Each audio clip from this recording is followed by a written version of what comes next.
Okay, Virgin, this is the real spiel. Just getting myself organized. Yeah, it was Victoria Day yesterday, so it was a holiday.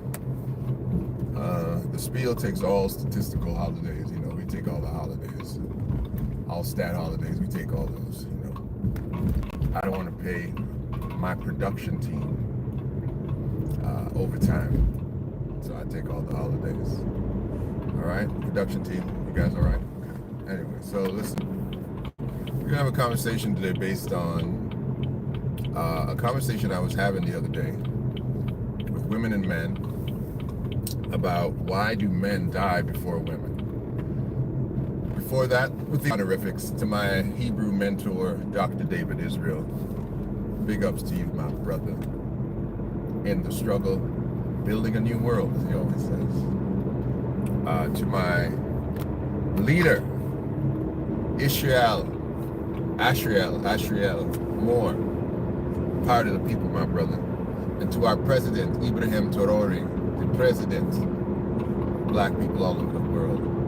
Solidarity and love, protection for you. FTA Theological Seminary, the prelate, Bishop McCullough, Bishop Melvin Cross of the Northern Region, Bishop Reginald Washington of the Southern Region. Reggie, I saw you in town. And Pastor Thompson, the Emmanuel Church of Jesus Christ, Apostolic. Let's get this thing on the road and let's have this conversation. And Miss, I'll call you Miss Cox, Miss Jeanette, bless you. We'll talk. All right, so this debate was fierce, and actually there was a sister who was having she had some good points, and I want to actually use her points today. Statistically, in most cultures, not all, it is understood that the women outlive the men. And some statistics have shown, and I think those are going to be changing, that married men live longer than single men. I believe those statistics are going to show a revolutionary change. And the reason that this young woman, very smart, astute woman too, she's a very, very smart woman. She was breaking some things down.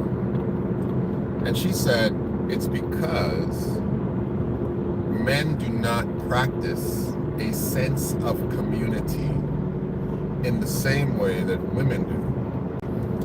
A woman will get a little bump on her chest and she'll say, girl, I got this little bump on my chest. She's like, girl, you better go see the doctor. You know what? I'm going to call your doctor for you. I'm going with you. No. We're not doing breast cancer in 2025. No, we're not. And, you know, that sense of community, how women share their intimate details, and they have this community structure, causes them to seek medical advice sooner, causes them to have a war chest of information based on all of the other individuals who have experiential information to add to that war chest, and that they experience joy as a community. They go on girls' trips, they go on girls' dinners, girls' spas, and this sense of community not only lowers their stress level, but allows them to attend regular physician checkups and these kind of things more often. As opposed to men, this is her allegation, who do not practice the same types of community that women do. And that men will keep secrets from each other. We won't tell each other the full truth. We won't vent to each other and allow that stress relief and therapeutic aspect of telling our story to help us. We won't go to the doctor. We won't say, hey, man, yeah, I'm having a little problem here, man. I wonder if I should go to the doctor. We have this sense of machismo, man up, you're fine, and all these kind of things. And she says it's for those reasons. And especially the absence of community, that causes men to die faster than women. And I like the argument personally. I thought it was actually a very sound argument. It was a very sound argument. But the men at the table weren't having that for the most part. And I'd like to talk about the other side of that and why potentially, if the statistic is true, these things change. Why are men dying quicker than women? Even the married ones. Let's start with the married ones. And I'm going to be positive. I'm going to use them as an example. My uncle and aunt, Auntie Merle, and Uncle Alvin, they've been going strong for a very, very long time. They have multiple houses in multiple regions. Their marriage has actually been the symbol of what a great marriage is in our family. And for all intents and purposes, from the outside looking in, because that's really all we ever have, they have a very healthy marriage. You rarely see one without the other. I've never seen them argue. I've never really seen them have a disagreement at all. I've never seen them have a disagreement. They raise their children in a very middle class scenario, and they are the example of a very good combination. My aunt is a nurse, and Uncle he's retired. And quickly he had some issues going on with his fingers and his hands, and he couldn't work and things like that. And he still has it. I forget what the issue really was called. Even as a little boy, I forget. But it's clear his hands. He has a handicap in his hands. He really cannot do anything. And my aunt worked up until her retirement as a registered nurse. And they did very well for themselves, and they had a fantastic life, and they're still going strong. And I am sure that her medical counsel, etc., her support of her husband has caused him, in his latter years to still have a very productive and healthy life. I'm sure that brother never misses an appointment. And to the point of the sister the other day, potentially that's why he's still going strong. Well, some of the men at the table said, no, well, listen, if men are dying faster than y'all, the reason is because we have the harder lifestyle.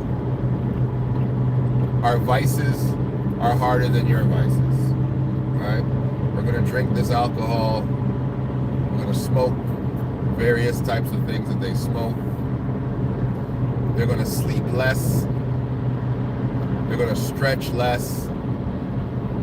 And yeah, because of our schedule, potentially, we might not necessarily go to the doctor as often as we should. But it is because of the overall plight of being a man who's carrying the responsibilities of his household, of his family.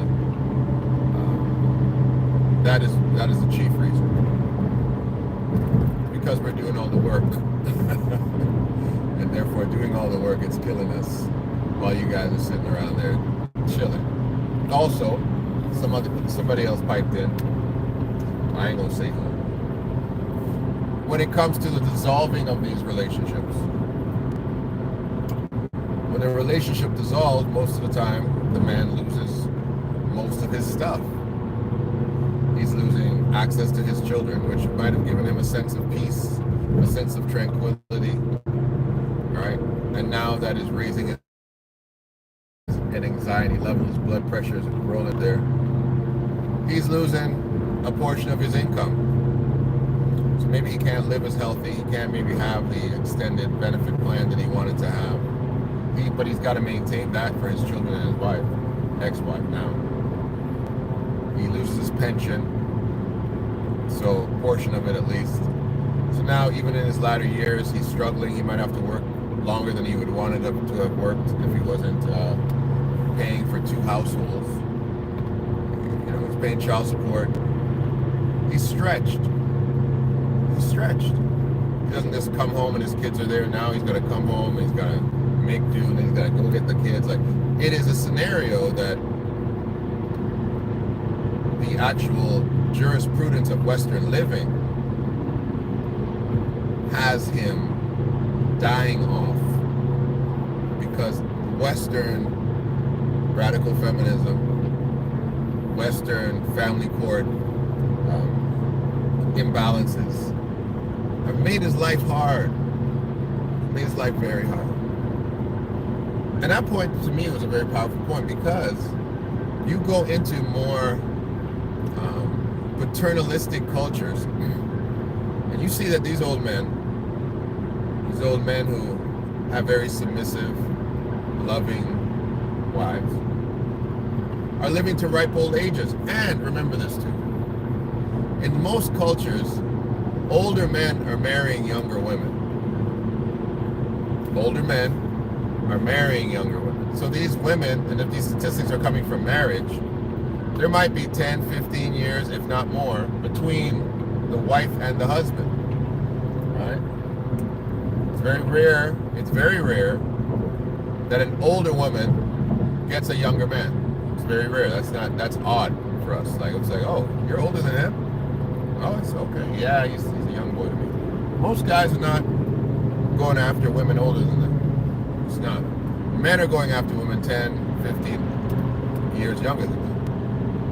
And so it makes sense now, statistically, that these men are going to die quicker if these stats are being taken from married people or people who are in relationships, right? And I don't know where all these single stats are coming from. I guess they're getting stats with single women. And this was the allegation from the lady side. Even a woman that's single, she's in her 50s, she's in her 60s, she's not married, she's single, she's going to have a higher quality of life. She's going to go on her vacations, she's going to go to the spa, she's going to go to hot yoga, right? She's going to have a kind of namaste type of life, a USA kind of life, and thing. Or an old guy, he's going to the doggone retirement home and nobody's visiting him. Nobody's creaming his feet. You understand? Nobody's saying, hey, Uncle Enroy, you want me to bring a little eczema cream for your back? Uncle Enroy's not getting that, right?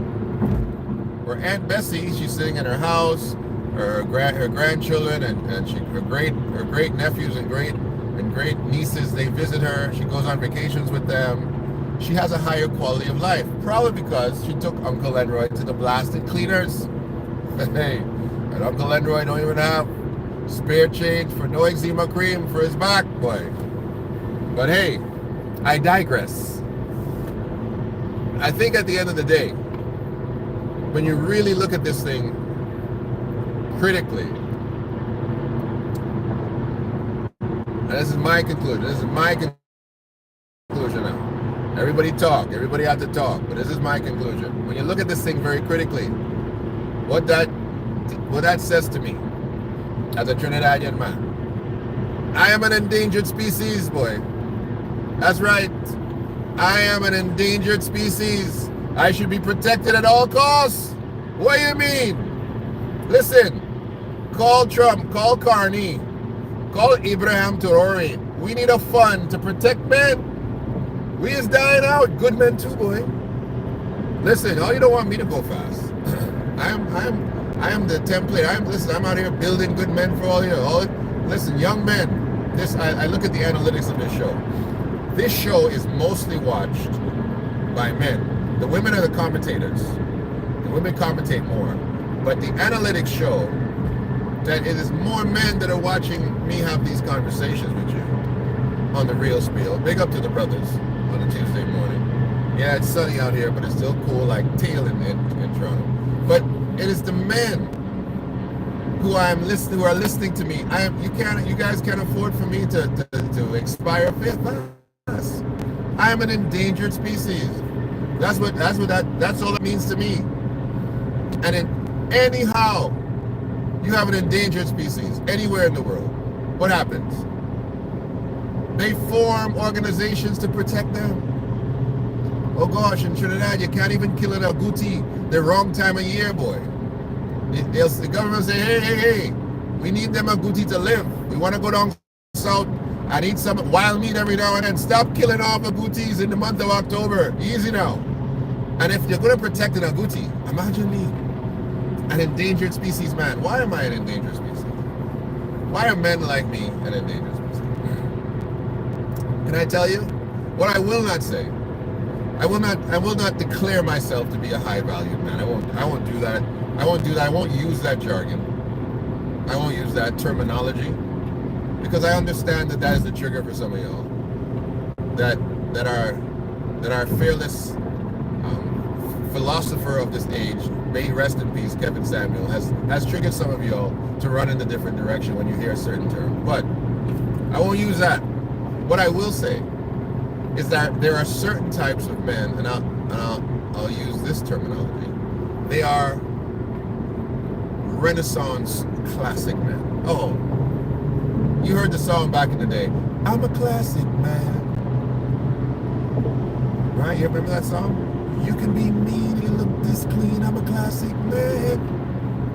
Listen, there's something to be said about individuals who have the balance of being able to have conversations about multiple topics. They can carry themselves well aesthetically. They know how to take care of themselves. They're articulate. They have the correct elocution to communicate. They walk around smelling good, looking good. They got a fresh haircut most times. All right? They're moisturized. You understand? They can wear a suit, or they can wear a pair of tennis shoes and a pair of joggers, and they still look classic, right? They speak multiple languages. They love the Lord with all their heart, their mind, and their soul.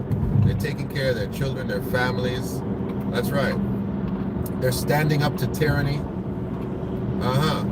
They will pick up an olive branch or a club. You pick one. Pick one. They're not running around sissified. That's right. They're not effeminate. Right? And so some of y'all think that's an offense. That's your business.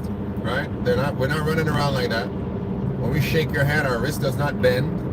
Oh gosh, man. A man shake my hand the other day, boy. And I know his perspective and his persuasion, but he's a former peer of the place I was working at. So he saw me, he wanted to greet me, right? Which is very nice of him. I appreciate that. But the man, when he shook my hand, his hand dipped. Why, brother, why do you curtsy with your hand? Like, shake my hand, brother, shake it. And hold that wrist, hold it hard. I gotta catch some of the guys who are on, there's guys who are overtly feminine, you know, and they will, you know, shake your hand, and their hand is very soft. My gosh. There's something strange about a man with over soft hands. My hands are soft because I am not really a construction worker, but when they're over soft, you kind of like, you pull back, you shake a woman's hand, because men are we are neurologically built to respond to masculinity with masculinity. And it is weird for us to respond to masculinity that feels feminine. So the guy's soft hand and the bending thing, it kind of threw me off, but it's like, hey, all right. But those men and some of y'all don't like that term, but too bad for all you, alpha males, and the zetas and the alphas, the zetas are the alphas, the thinking alphas, you know. There's alphas that are just, right? But then there's the zetas who are thinking and, you know, we got the little combo thing going on. And if I dare say this, and I know we have the humility not to be able to impress ourselves on everything. You know what? Because we can have, there's guys that can look at other men and say, that brother right there is a commendable brother. No homo. And when you come to that level, I believe, and I told the table that we do have community. You just are not in the places where we have community. We have community when we go to the barbershop. We talk all about you raggedy. We talk all about your raggedy behinds at the barbershop. We talk about everything at the barbershop. We talk about politics, sports, philosophy, religion, finance, everything. And we talk about your behinds too. Oh yeah, we tell it all at the barbershop. That's right. Secondly, basketball court. Right? And I know some of you, and this is the thing. Why do women have this penchant? And I'm apologizing because this is a very general statement, but you have a penchant for to project male negativity. Like, oh, you guys are always going to the strip joint. No. Let me tell you something. Let me explain something to you. Most men who can get women don't go to strip joints.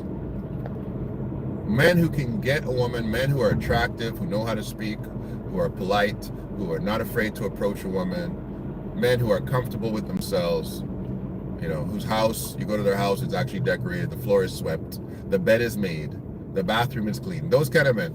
We're not going to an establishment of that nature to go get a woman. We're not interested in that because we feel that we are too elite to share. And therefore, why would I want to be seen in there? So don't say, oh, you know, you guys go to the strip joint. We don't do that. Most of us are not there. We're not there. It is the deviants who are there. It is the guys who you have socially rejected and have told them that you are on the lower echelon of male attractiveness. Those poor fellas have been driven there by your rejection. They're there. And they're financing these broken little girls too, who are there too. But most men are not. We're not. And if men are going to the strip joint, it's definitely not to talk. So that's not a community that I would say that we actually is a therapeutic community of ours. But as I continue, right, we also have things like financial groups. A lot of brothers are putting together financial groups. We get together, we have a scenario, we sit down and say, hey man, we should look into this options trading. You know, let's get some smart guys around us and let's do this and other business initiatives. Right? Brothers call me all the time, man. I'm starting this little business plan. I have a brother, big up to Stan. He started a little sweatsuit company, right? Star Child, big up to Star Child. I should have been wearing my Star Child as I give him this shameless plug. But he started a very dope t-shirt, sweat hoodie scenario, and he's like, yo man, support me with this. I'm like, sure, absolutely, I'll support you. I bought some merch. I got one more white sweatsuit to buy. Stan, I got you. Wait for payday, brother. Wait for payday. This was my turn up. This was turn up. I told him it was a turn up weekend, man. I got to save my ducats, man. It's a turn up weekend. This is our long weekend here. So we have communities of people, of communities that we build, infrastructures, minor infrastructures and major ones, that we as men build, that we are perfectly comfortable having conversation with each other. Teams and whatnot, we're perfectly comfortable. You know, so I think that even though the young lady made a very, very good point, and I believe that there are a lot of men who probably don't have those types of communities, or they have negative ones, aka gangs, right? But these days, brothers like community, like more than ever before. And then you go into Eastern cultures, you go into Arabic cultures, or you go into South Asian cultures. These guys hang out in packs, bro. They hang out in packs. You go to Eastern African cultures, these guys are hanging out in packs. These guys they come into the club, everybody got $50. 10 of us got $50. That put that money together, that's gonna buy one bottle for all 10 of us. You know, got 2 bottles if you got $100. And they're putting all their money together, and you know, they're buying out a booth and they're having a great old time in that particular community. I think that's misinformation to assume that men are not functioning in community these days. Now, to the sisters' credit though, my era, right? How I came up, I didn't want a whole bunch of Negroes around me, because that meant trouble to me, right? And maybe I was buying into the colonized stigmas that were being created, but I didn't want a whole bunch of Negroes. I knew that me personally as a young man, 5, 6, 7, 8 of y'all, I can handle y'all. So I need another brother like me who can handle another 5, 6, 7, 8 of y'all. So together, 2 of us were a gang, right? 6'7", giant fists, and could throw our weight around. And I had another brother. His name was his name was Bola, and he became the heavyweight champion of Canada 3 times over. And he was my size. We started lifting weights at 16 years old, And, you know, I used to go to play basketball. I go into certain communities, of which I will not mention now because me and those brothers are cool now. But when I was growing up, I didn't like them Negroes. And they try to jump me after games, because that's what the guys would do, jump you. They knew that if they knew you were a good basketball player and you're going to come into the area and you're taking the bus in, you're coming in on the bus and you're playing in a tournament, they're going to wait for you outside to say, think they can jump you. They did that to one of my brothers. Big ups to Donovan Dill. 6'4", can jump out the gym. These guys jumped poor Donovan Dill on his way to a tournament, and Donovan Dill was a boxer though, lefty. And Donovan Dill cracked these dudes, but he broke his left hand and it messed him up, right? So they tried to do that stuff. So I needed one more dude with me. So we used to bring Bola, big Nigerian brother. And they didn't play with us because they knew I could fight. Bola actually didn't become a great fighter till later on, but they knew I could fight. But so we weren't really rolling around in no big gang of people. For me, that was a sign of weakness when you needed 20 Negroes around you. And some of these guys would do that. They would come and invade our space, 20 of them, because they knew I could take 10 of you. 10 of you going down fast. I know, but the other hyenas, they might get a lick in. So we didn't always have that mentality of community, but we had it in a smaller. I had my personal friends, Gabriel Quayson, big up to Gabe, and the Quayson brothers, right? Another bunch of bad cats. Cats smart. Went to university, business owners, got property in Canada and Africa, you know, doing business, but could bench press 400 pounds. Them the kind of brothers I like. Smart, speaking in multiple languages, speaking Tree and English, going to university, and can pick up a house and carry it on their doggone back if they wanted to. So I like guys like that. We didn't need a gang. We had each other. And none of my close personal friends are dead. And a lot of them are divorced, but they're not dead. The guys I grew up with, that I know of, you know, they're still hanging in there. So I personally believe that if these statistics are true, you guys, you women, especially you women folk, you guys should be the first to be out here saying, hey, we need to form an NGO to make sure these men are safe, because they're dying. They're out here dying. We can't have Dell out here dying. We can't have that chocolate gorilla out here expiring early with unmoisturized skin. We can't have that. No, we need to make sure he's okay. You know, we need to send help. Make sure he's okay. You know, check in with me every now and then. Ask me what I need. I can tell you. I'll give you a whole menu. I'll give you the whole menu. You know, right now I need somebody who put together some meal plan for me. I ain't paying you. You know, I'll buy the food though. But I mean, I need that. I need some house help, as they say in Africa, boy. I need some house help. What time is it? Oh, I got time. Yeah, you can do that. Because I'm an endangered species. And y'all need to look out for us. Let me see what y'all are saying. A nation can rise no higher than the moral character of its women. Zuru music? Absolutely. Now, who said that though? I believe it was Winston Churchill, but I might be wrong. We didn't say it exactly how you said it, but I think it was Winston Churchill who said that. I think, giving these colonizers a little bit too much prop, but I think it was him. You always dress like early 2000s R&B singer. Oh, early 2000s R&B singer. Who are those guys? Those are the guys who could actually sing. Those are the guys who could sing. You know, not like the 80s guys. Not like, you can have a piece of my life. No, like that's Keith Sweat and them. They were nasal.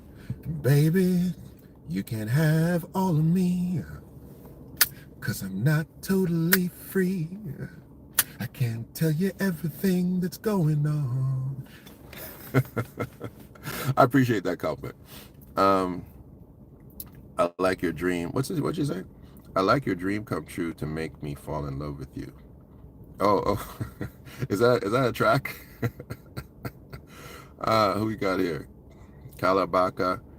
Uh, Tank Gerald Levert. I wish I could sing like Tank or Gerald Levert. Listen to me.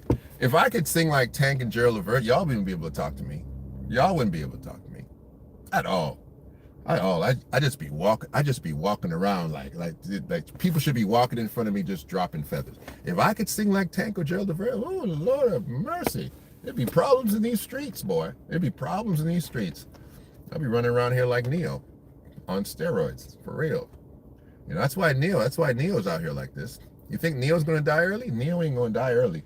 Neo is not going to die early. Let me tell you something. Neo right now has one person moisturizing leg on the left, one person moisturizing leg on the right, and somebody feeding him grapes, somebody rubbing his head, somebody answering his calls, somebody opening his mail. Neo is living a life that many of us have dreamt of. And Neo says clearly, you know, no disrespect, but monogamy is not for me. Now, I've run into some dangerous ground here. I'm on dangerous ground. I understand. I'm on dangerous ground. But is the reason that these men who are dying early, are they dying early because they don't have enough great women to take care of them? A good woman, as I mentioned with my uncle and aunt, has the capacity to extend your life and take care of you. Maybe, is that the reason? Has this monogamous rather culture affected the lifespan of men? Wow. That's fresh off the presses. Thank you, King Jesus. Maybe that's it. Maybe this is the cause of all these things. Maybe. You know, and it is the absence of the greatness of women around us.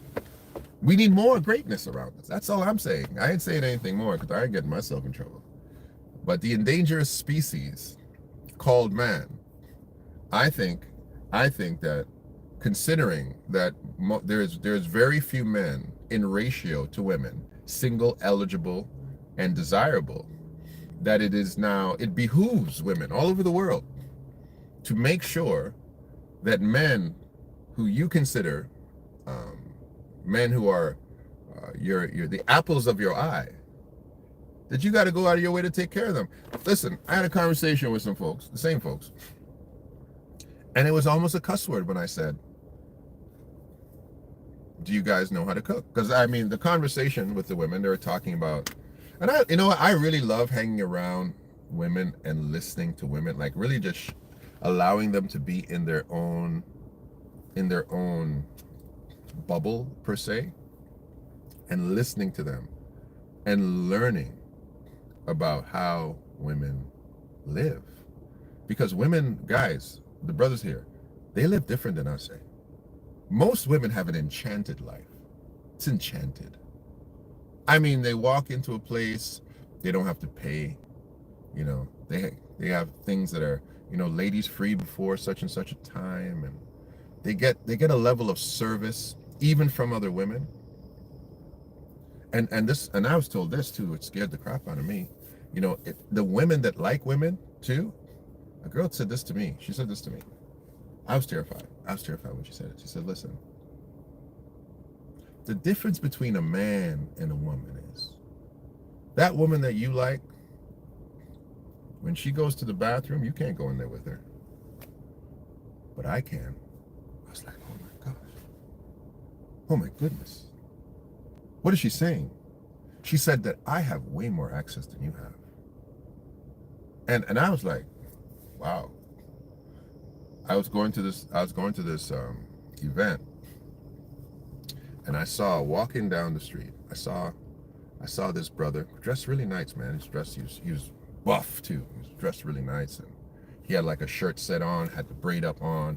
He's on his phone, and he's walking, and this girl, you know, had her hair done. She's, you know, got some of her extremities showing and things like that. Got little flippers, nails painted. You know, the brother's got his sneakers on. Walk.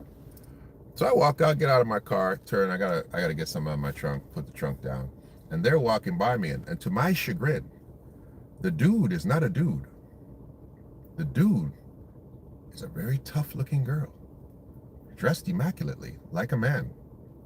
2 gold teeth in her mouth, biceps and shoulders, and gives me the look like, don't be looking at my girl, bro.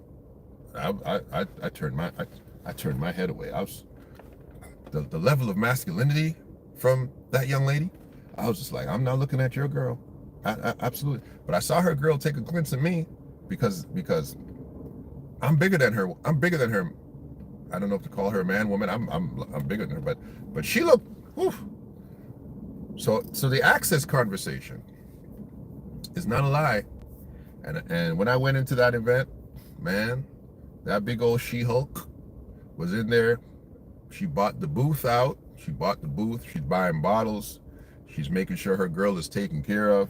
I'm like, doggone it. These studs are making us look bad out here. I'm out here standing by myself. This stud bought out the whole booth. I'm like, where's this stud working at?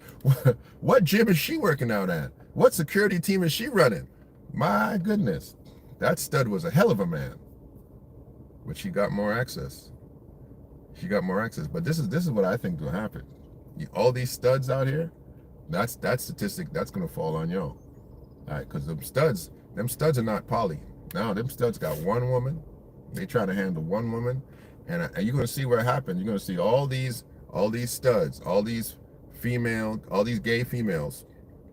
They're gonna start dying off like men. You're gonna start. You want to be a dude? Well, you're gonna get everything. You're gonna get everything. You're gonna die before you're female. That's right, because you out here lifting out heavy weights, doing all the heavy work.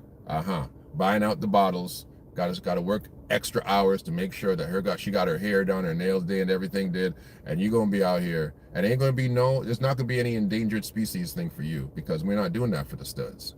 All right, we ain't doing that for y'all, because y'all, first of all, y'all making a lot of brothers look bad, because you guys be holding them stud girls be holding it down for real, because they're dressed immaculately. I mean, I would have wore that short set that she had on. I would have wore that short set. I think I would have worn it better, but she got a little chain on and everything, got the hair drip. Listen, I digress. I was like, wow, okay. All right, sir, him, she, I don't know your pronouns, but she had that. But she's going to start dying off too. They're going to start dying off. All you girls that are out here stealing girls from men and adopting this male. You want to be a man? Speaking of the Hulk, I remember the movie The Hulk, and then the brother wanted to suck the power, and Hulk said, take all of it. You want to be a man? Take it all. Take all that responsibility on your back. You can't carry that. You can't carry. You don't want it. Trust me, you don't want it. You're having a little fun right now, but you're going to go back to being a girl. Right? And I have too many stories about studs who met me and became women. I got too many stories about that, but that's not for this particular platform. All right. God bless you. This is Del K. Brereton. This is The Real Spiel. Brothers, hold on, man. We got a community of men that's got to stick together. The sister wasn't wrong about that. We need to have community. We need to have strong community. Men need to be holding each other up, holding each other accountable, holding each other in love. No homo. No homo. Pause. But making sure we got each other's back. No Diddy. You can have my front. I mean, you know what I mean. This is turning out bad. No, but we got to be responsible. That's right. We got to be responsible. I am my brother's keeper. That's what I should have said right from the beginning. This post P Diddy world messing everybody's brain up. God bless you. This is Del K. Brereton, and this is The Real Spiel.